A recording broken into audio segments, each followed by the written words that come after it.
All right, here's a question. Where does a city keep all of its money? The answer is just like everyone else, they keep it in a bank.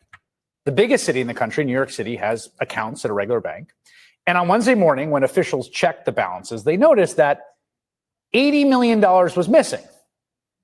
For a time, it wasn't clear where it went or who took it. And then yesterday afternoon, there was a break in the case, a confession from President Donald Trump's Secretary of Homeland Security. Kristi Noem tweeting, quote, "I have clawed back the full payment that FEMA deep state activists unilaterally gave to New York migrant hotels." That's MAGA speak for, I took New York's money. Let's be clear. This is highway robbery. The city's comptroller calling out the federal government for snatching millions of dollars right from New York City's bank accounts, FEMA funds to provide services for migrants, including shelters like at the Roosevelt Hotel. This is the newest lawless gambit by Trump and his unelected co-president, Elon Musk, an attempt to basically detonate constitutional governance from within. By doing two things both men have a lot of practice at: reneging on contracts, refusing to pay people who perform services for them. So the whole thing starts, as so many of these stories do, with a tweet from Musk. Early Monday morning, the world's richest man tweeted that the Doge team just discovered that FEMA sent $59 million last week to luxury hotels in New York City to house illegal migrants. Sending this money violated the law and is in gross insubordination to the president's executive order. That money is meant for American disaster relief. Instead is being spent on high-end hotels for illegals. You'll not be surprised to hear almost all of that's complete bunk, as city officials were quick to point out. The $59 million Musk is talking about was part of the larger $80 million outlay to the city. Only a fraction of it was used to house migrants, and not a single penny of it came at the expense of any disaster relief. In fact, the payment was issued through a grant from the Shelter and Services Program, a separate part of the government budget, but it's administered by FEMA and initiated by Congress in 2023 to issue grants to cities and organizations providing services to migrants who've been released from federal custody after crossing the border. That is to say, money appropriated by a vote in Congress, both houses, approved by President Joe Biden, right, to house legal migrants during an upswing in immigration in the United States. It was not to house them in luxury, also, as you might imagine. It was to convert an old Manhattan hotel into a kind of modern-day Ellis Island where migrants were processed, given a health check, and offered temporary shelter and help. Migrants are connected to a case manager who will help them decide next steps. If they want to connect with family or friends in a different state, the city will then assign them to a shelter site and help them get started on filing their asylum papers. When migrants do get a place to sleep, the city comptroller says they observe the federal program's cap on hotel and shelter prices. That cap is currently $12.50 a night. Yes, you heard that right. $12.50 a night in New York City. Okay, those are the facts. But within hours of Musk's tweet, the Trump White House fired FEMA's chief financial officer and 3 others for dispersing the legally allocated funds to New York City. Again, congressionally appropriated funds to cover an ongoing approved activity. And the co-presidents were adding new false details to their lies about the case. A hotel has paid $59 million, $59 million because it's housing migrants, illegal migrants, all illegal, I believe. And they were being paid twice the normal room rate at 100% occupancy. Unbelievable. So it's a racket. Based on those lies, they used the powers of the federal government to reach into the city's bank account to pluck back $80 million Congress authorized. They're taking money out of other people's bank accounts, calling it a clawback of taxpayer money. A lot of other people call it stealing $80 million.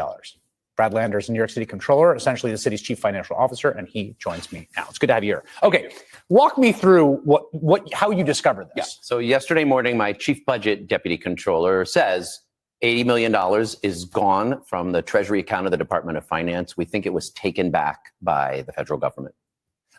Did you know they could do that? Never. I said, has this ever happened before? It is unprecedented. They gave us this money. As you say, Congress authorized it. We have a contract, a signed contract. We sent them an invoice detailing all those expenses to only $12.50 a night on hotels. They sent us the money and approved the invoice. And then lo and behold, they just yank it right back. It is highway robbery. Now, I want to be clear on one technical detail. I thought that we discovered that Treasury has some secret back end through the financial system to take people's money, which seemed really worrisome. This was an ACH payment, which technically can be canceled within 5 days. Although anyone who's ever gotten like a direct deposit knows that when it shows up in your bank, it's in your bank. You have the money. Now, let's be clear. I mean, we spent it last year. Right. We had actually moved it over the 5 days since they gave it to us. So when they actually did the clawback, it caused the account to overdraft by $79.5 million. I'm sure the chief financial officer was psyched about that. On top of that, Citibank, this is an account at Citibank, charged us a $15,000 overdraft fee. I'm happy to say I reached out to Citibank and they have refunded the overdraft fee. That's menschy of them. Better believe we're going to keep fighting to get every penny Well, of that but you still- $8.5 million. you still don't have the They owe money. it to us. I mean, so this was this service, this sort of pot of money was negotiated by members in the House and Senate. It was put into legislation. That legislation was signed by President Biden. It's being spent this year, right? And we have a contract. And you have a new signed contract. You say, we're going to do this. We're going to pay you that. That's the law. Is it your position that they are within their legal authority to simply they take have it back? no legal authority to take it back. I think two different ways. Attorney General Tish James is in court on a lawsuit around the federal funding freeze, and a Rhode Island judge said they can't do that. But also, we have a contract. So one thing I'm very upset about is that same Mayor Adams that was on your A block, he won't go into court to say, this is our money, you owe it to us. Well, this is, and I have to say, you are running for mayor. So, full disclosure about that, right? You want that job.